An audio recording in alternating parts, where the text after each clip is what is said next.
Halos hindi po nawawala ng aberya ang traslasyon bawat taon. Ngayon nga, mahigit 100 ang naitalang nasugatan at hinimatay sa prosesyon. Makakausap natin sa linya ng telepono si Mr. Romel Lozada, Officer in Charge ng Safety Services ng Philippine Red Cross. Magandang hapon po, Mr. Lozada. Magandang hapon po. Sir, sa latest niyo pong tala, ilan ang nasugatan o hinimatay at kamusta na po ang lagay nila? At 12 o'clock po ito, umabot na po sa 474 ang aming nakikater with various cases po. So far po, kamusta po ang inyong operasyon ngayong taon kumpara nung nakaraang taon? As always po, busy po lahat ng aming mga volunteers. Aming mga foot patrols is still ongoing ang kanilang pagmamasid sa ating mga devotees.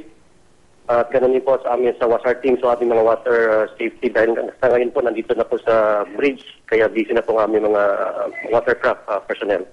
Mr. Lozada, mas marami po ng 2 milyon ang inaasahang dadalo sa pista ngayong taon. Sapat po bang inyong staff at mga gamit?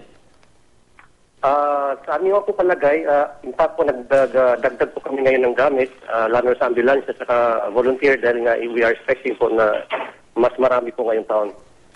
Ano po yung maibibili ninyo sa mga deboto, sir, para iwas disgrasya tayo? Una-una po, aside from sa disgrasya, yung pagtutulakan, kung mas possible, iwasan po natin, lalo na po kung mas sa mga bata at sa mga matatanda. Pangalawa po, ay isa pong bagay, ito po yung dehydration, kung maaari ay magdala tayo ng tubig, extra tubig, dahil po para maiwasan ang dehydration. Dahil sa as of now po, medyo marami kaming cases na dehydrated po ang mga tao. At ito ay resulta ng pagkakahilo. Maraming salamat, Mr. Romel Lozada, Officer in Charge ng Safety Services ng Philippine Red Cross.